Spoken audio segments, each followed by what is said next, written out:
पंख कटने से दशरथ जी की भी मौत हुई। राम और लक्ष्मण कौन है? मेरे राम लखन दुई पांखी, आप ये भी समझ लें। भरत और राम दोनों आंख हैं और राम और लक्ष्मण दोनों पंख है दशरथ जी के।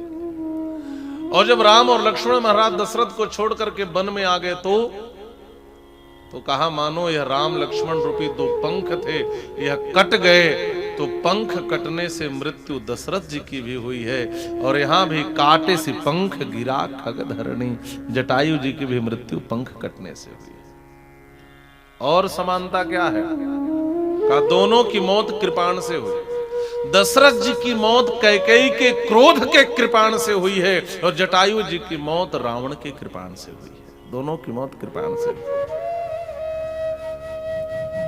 और का एक पुत्र का संदेश सुनकर के मरे और दूसरा पुत्री का संदेश सुना करके मरे।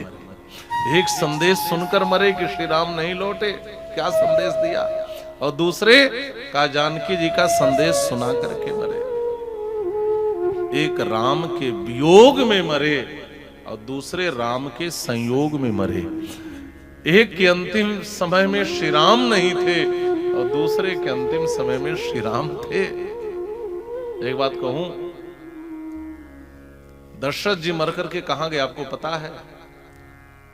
स्वर्ग को गए। राय गयऊ सुरधाम। दशरथ जी को तो स्वर्ग मिला, लेकिन गीध गयऊ हरिधाम। यह गीध तो भगवान के धाम को चला गया महाराज। अंतिम समय में दशरथ जी पीड़ा से युक्त थे और यहां पीड़ा मिली भले थी, लेकिन राम जी की गोद पाकर जटायु जी पीड़ा मुक्त हो गए महाराज।